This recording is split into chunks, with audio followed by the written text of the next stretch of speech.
operations, as well as finance and growth of business models. So we're really pleased to have him here as our leader. I'm getting some feedback, sorry. He's also has vision that this park will be more friendly for folks, bringing families to the park. In addition, we've had a lot of excitement with our rides. And so it's my honor to introduce Richard to give you an overview of what you've been seeing here today and what you'll see in the future. Woo! Thank you, Roxy. Thank you, everyone, and welcome to the Six Flags Over Texas Lone Star Coaster Con. I'm thrilled to have you all with us here this weekend.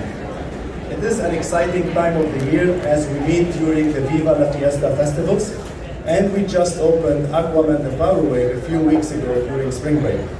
The response to this new one-of-a-kind ride in North America has been fantastic. As you've seen and experienced, being on this ride, speeding at 63 miles per hour between both towers and going down in 90 degrees to hit the massive water splashdown is just epic. The same way we were excited to bring you Aquaman this year,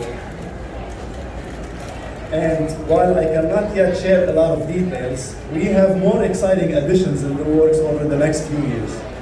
To make this day even better, we are celebrating 2 special anniversaries this weekend for both Shockwave and Mr. Freeze. So as you know, Shockwave is still a very popular ride and is now 45 years old. It is also Mr. Freeze's 25th birthday. In addition, Titan is in a very tight contest in the USA Today's Best 10 roller coasters. So thank you for everyone who voted for Titan, and for those who have not, please do. We keep our fingers crossed to remain top 10, if not top 3. Meanwhile, it is an important day knowing today is Earth Day, and we at this park are supporters of green initiatives. Our goal is to move Six Flags Over Texas forward on becoming greener. We are exploring new initiatives in our long-term plan to decrease our carbon footprint, including in 2020, Six Flags Over Texas won an award on the efforts in reducing waste through a system called the Glitter Machine, where we break down the waste with enzymes. We are planting more trees and adding new landscaping. This summer, you'll see more shaded areas and more coming next year. And Six Flags as a corporation is pushing towards digital aspects, which is reducing paper consumption in the parks. I am personally very interested in renewable energy, and as I visited one of the Six Flags sister parks, where solar investment has made a really big impact on both the business and the environment, I believe this could work here in Texas as well. Switching back gears, thrill lovers, we know you all have a lot of fun with the excitement of being on a roller coaster. I remember my own fun, growing up excited and waiting for the weekend to go hit the coasters of Six Flags Magic Mountain in California. How many coaster rides does it take to be considered an enthusiast? On their website, Coaster Buzz, a recent post claimed a guy in Europe has been to 150 different parks and ridden 858 different coasters. I know that sounds pretty high. What is the threshold for earning the right to be an enthusiast? Please raise your hand if you have ridden 100 roller coasters. And I bet that's all of you. Please keep raising your hand if you have hit the threshold of 200 coasters. Wow, impressive. Do we have anyone at 300 coasters? Wow. Is it possible to have someone at 500 coasters? Wow, that's a commitment. Well, on behalf of the theme park industry, I want to thank every one of you for your dedication. Here at Six Flags Over Texas, we award the top roller coaster riders, and for this reason, we are providing a special prize thanking you all for such dedication. So please come forward for the top riders. Thank you, and enjoy the rest of the day at Six Flags Over Texas. Enjoy the Lone Star Coaster Con, and I'll hand it back to you, Mike, what are you doing? Roxy. Thank you, Richard. You get to go up there. So on behalf of Six Flags Over Texas, we have a gift for the top 500, anyone who's ridden 500 or more. But you raised your hand, you gotta come up here. We want to get the official photo No, I've and the ridden gift. Not quite that, not that many, no. Okay. You know what? We'll go ahead our gift if you want to go ahead. And everyone else? Bugs. Okay, thank you so much, everyone. We have gifts. You want to get a group photo right here by Bugs. Thank you. Anyone who's in the 500 club, please come on up. Here we go. We have these, lovely puzzles for roller coaster fans. Thank you. So, everyone, if you could please, we're going to get a group photo. Maybe a couple people in front. We're going to stagger you and then right here. Is that good?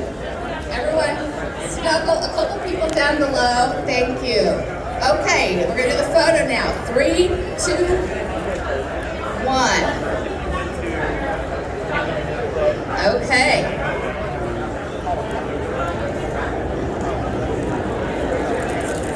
It looks like 17 people. Let's give a round of applause for the 500 Club. Woo. Very impressive indeed.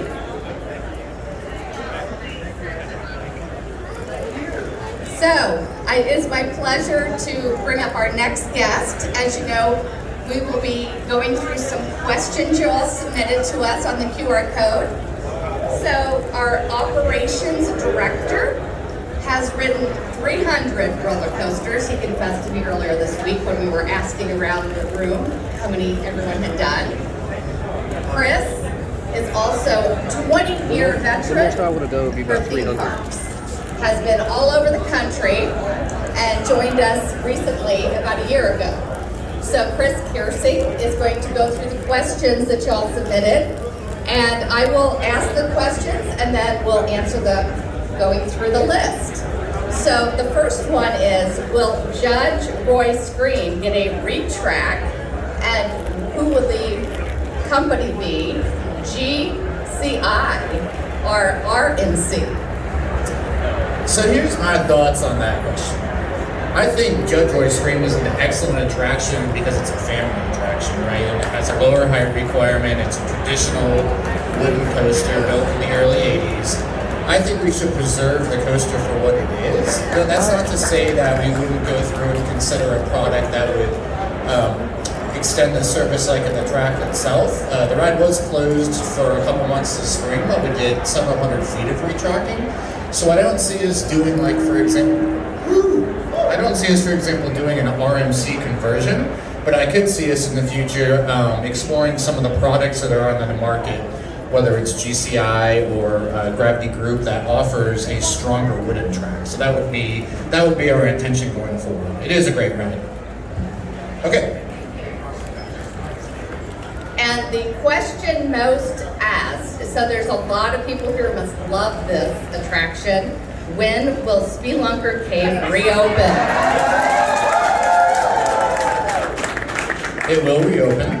We're targeting Memorial Day, we're targeting May. So obviously, you know, ride's been here for a really long time. If you rode it last year during the brief time it was open, it is a fantastic attraction. It is air conditioned in the summer, it has heat in the winter, all ages can ride. So we're about 90% finished with repairing the animatronics that were damaged in the August flood. And our crews are in there right now doing some cleanup, so we're pretty close. You know, it's hard to give an exact date, but it definitely early summer. We're targeting, like I said, around Memorial Day at this time. Sounds like you all want to come to the party when we open it. Is that what I'm hearing? So this is an interesting one. Was it ever considered having one Mr. Freeze train forward and one backward, similar to how Magic Mountain runs the Superman escape from Krypton? Yeah, we've definitely talked about it, right? So what we've learned is that when the ride launches forward, and like it is in its current configuration, it's actually less wear and tear on the bearings on the train.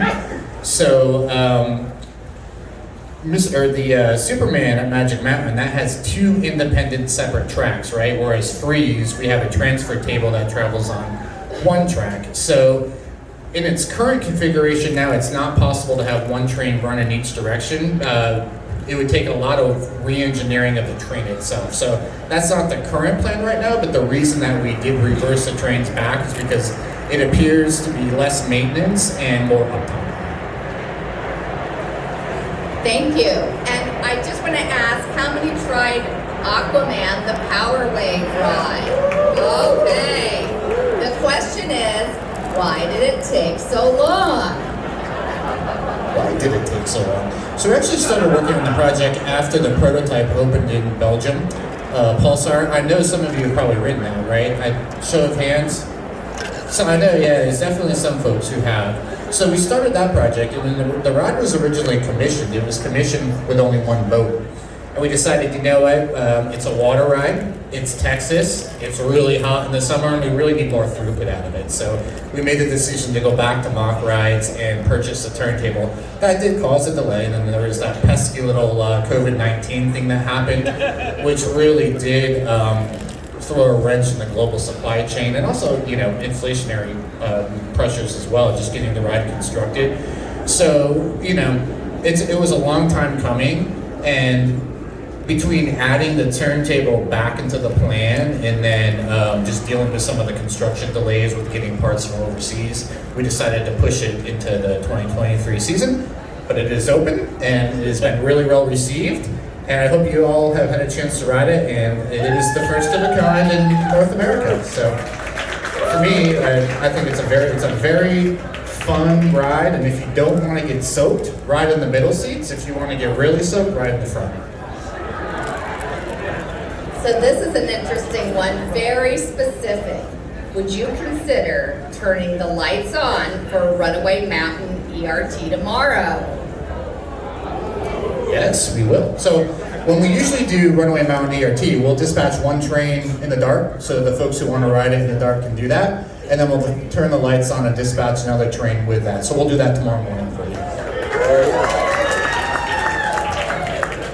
And then anyone who knows Texas knows it floods in Texas. So the question is, are you planning to do mitigation for impacting the flooding that we have experienced? And this is actually one of the areas that does sometimes flood because we have a lovely natural creek that runs close by. So what do you think? Yeah, so we've been here since 1961, right? And we've grown leaps and bounds since then. So we know now where the trouble areas are when it does flood. So the focus on development going forward will obviously be in those areas where we're on high ground and we can expand into areas where flooding is less of an issue. But of course, you know, going back to Pirates, it's such a historic attraction. It is what it is. It is built where it is. So we'll continue to try to mitigate those efforts. And there's things we're working on just to limit the impact when we do get a large rain event. And now, a real one here that's going to be a trick question, I think. When will you get a Giga? So, all right, Titan's almost a Giga coaster. I know it's not quite there. It's not 300 feet tall. You know, Titan, which, vote for Titan, by the way, you know, that focuses more on positive G-force, right? It's all about turns and Gs. In the future, something that may have more of a focus on airtime, not out of the question. But obviously, as Richard, you know, our future plans, we're always considering options.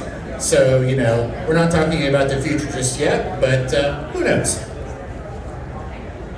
And is the Waterfall and Minecart theme feature for the face of Runaway Mountain going to get fixed?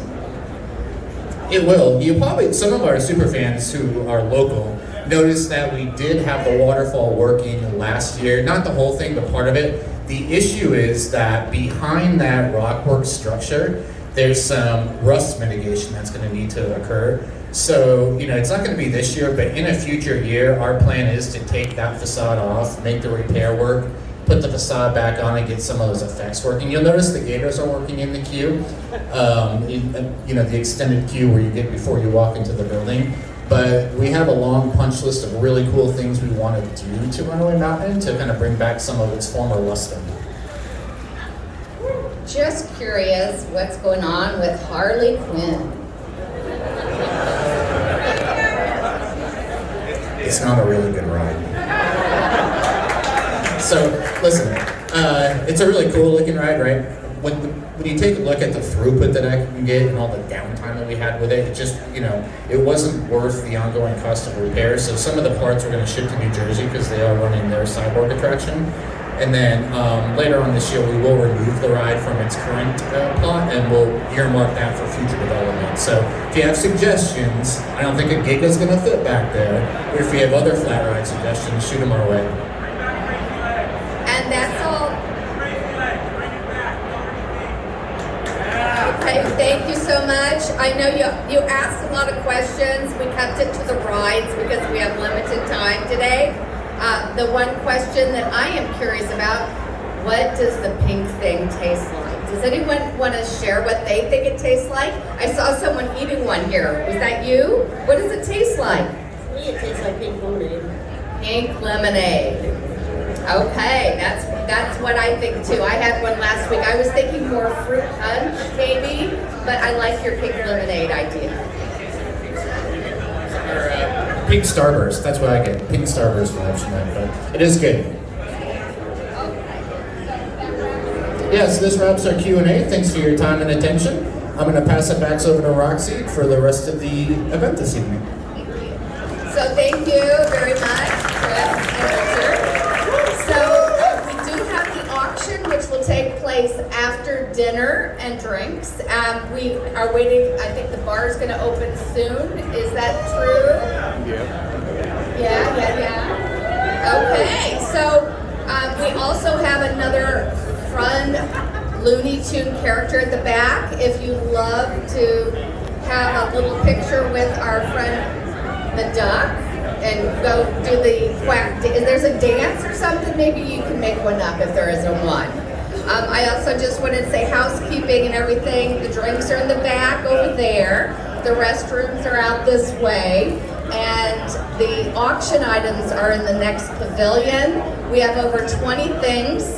We dug very deep in our treasure chest. So that will happen after dinner. I know a lot of you are curious about that, and so we're happy to share that. And the funding for that does go to the organization ACE. So